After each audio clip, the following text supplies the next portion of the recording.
You can't help but sympathize with these characters. Welcome to MsMojo, and today, we're counting down our picks for the top 10 most relatable TV characters. I'm riding down the aisle in a shopping cart. Before we begin, we publish new content every day, so be sure to subscribe to our channel and ring the bell to get notified about our latest videos. For this list, we're looking at those TV characters who you'll look at and go, yeah, same. If I'm murdered tonight, start the investigation with those two guys. Number 10, Ben Wyatt, Parks and Recreation. Presenting the Cones of Dunshire, a brand new gaming experience. Ben can be very blunt and direct with people, which can make him seem like a bit of a jerk upon first meeting him. As you get to know him more throughout the show, though, he turns out to actually be a nice guy and just trying to do his job. Chris was always the nice guy that made everyone happy while I brought down the hammer, but now that he's gone, I kind of have to do both. We've all found ourselves in positions before where we were misjudged due to circumstances out of our control. Ben, however, quickly becomes a lovable fan favorite character, probably because his level of weirdness feels so refreshingly familiar. I want candy. What is he on? Morphine.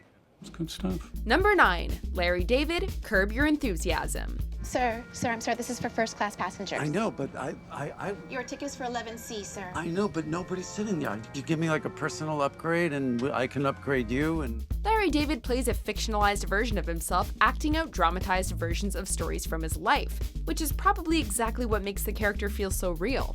It also helps that much of the dialogue on this show is improvised, so it comes across as genuine and never rehearsed or forced. Here's an idea. Why don't you mind your own business? Well, I suppose that's an idea. Not a very good one, though. Oh, no? Just say, you know what? I'll do better next time. As Larry acts out his life experiences on screen, whether it's his frustration on airplanes or just his general annoyance with people, viewers feel like kindred spirits along for the ride on his journey. What is it? What is it, like a bakery? You pick a number and the first number goes? Basically it's first come, first serve. So why don't you just have a little ticket and we can all take numbers instead of even...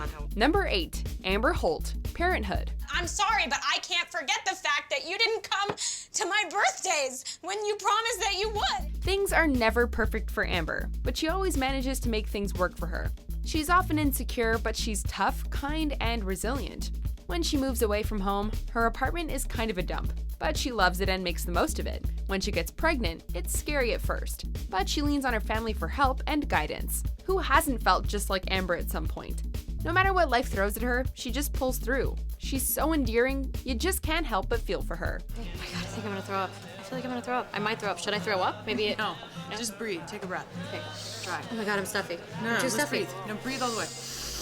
Number 7, Hannah Horvath, Girls. I'm just saying that I am so close to the life that I want, the life that you want for me, that for you to just end that right now? Hannah basically starts out as that mean stereotype of millennials. She has no job, she still relies on her parents for money and a place to live, and she seems to have no direction in life. But truthfully, she's just like every young adult these days, just trying to figure out life. We've all hit that point where it occurred to us that no matter what we studied or how well we did in college, our major doesn't guarantee us a job in our field. Or that technology grows faster than we can learn the skills that will make us hireable. Hannah is just a young woman struggling to become a real adult. Being pigeonholed isn't fun. And if you guys doubt me, why don't you take a turn? Number 6, Cory Matthews, Boy Meets World. How complicated is it that I'm your brother? I mean, how tough is it to think of me? Okay, so his lifelong relationship with Topanga, as adorable as it is, might be pretty unrealistic. But who can't relate to Cory stumbling his way through life? He feels pretty average compared to his friends and family, and struggles to figure out exactly who he is. From childhood through adulthood, the entire show is all about Cory just trying to figure out this whole life thing. It's right there in the title. Between you and Eric, I feel like I'm surrounded by people with perfect hair. In the 90s, television was saturated with pretty and popular main characters, but Cory Matthews is a champion for the awkward and average. There's nothing about me that separates me from anybody else. Number 5, Rachel Green, Friends. So like, you guys all have jobs? Yeah, we all have jobs. Whether it's her boy crazy side, her spoiled side, her badass side, or her career-driven side, there's a little part of Rachel Green that reminds us all of ourselves. Out of all the friends, she grows the most throughout the show. They all seem to have their lives pretty well put together, and she has no idea what she's doing. We've all been there. She starts out as a completely sheltered daddy's girl and grows into a high-powered businesswoman. Ross, do you realize this is the first time in my life I'm doing something I actually care about? This is the first time in my life I'm doing something that I'm actually good at? And like many women, she's pressured to choose between her career and love life. There's a little bit of Rachel Green in all of us. I like her. She seems smart. Number 4, Lizzie McGuire, Lizzie McGuire.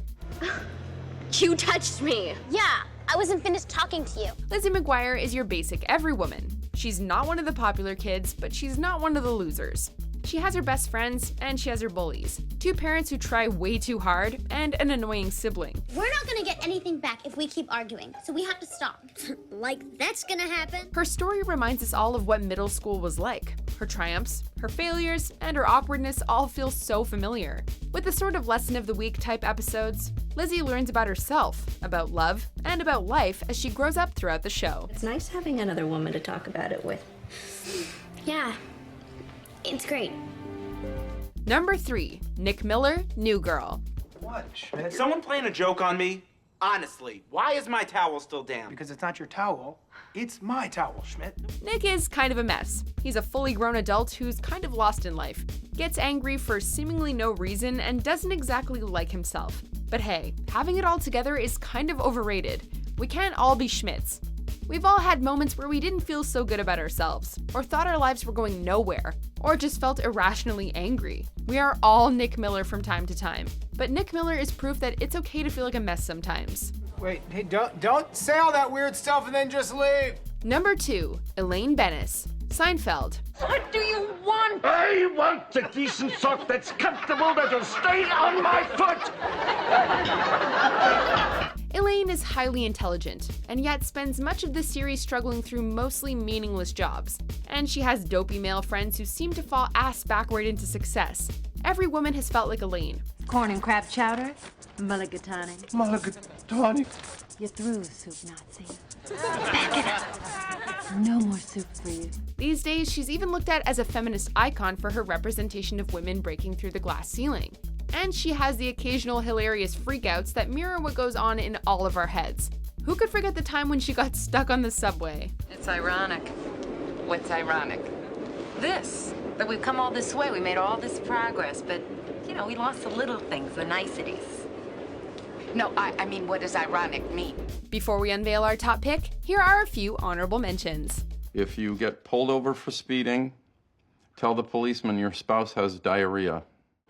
This is all turning into one big love. Rectangle plus 1, whatever that is.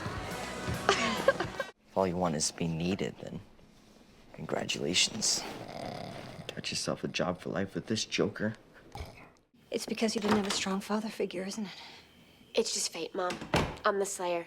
Accept it. All I hear all day long at school is how great Marsha is at this, or how wonderful Marsha did that. Number 1, Liz Lemon, 30 Rock. Here is all of my weird secret stuff. Liz represents all women in the workplace. She's the creator of an SNL-like sketch comedy show and did all the hard work getting it to be such a success.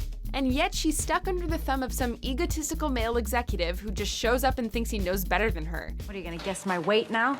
You don't want me to do that. Liz is kind of like the mom of the whole crew.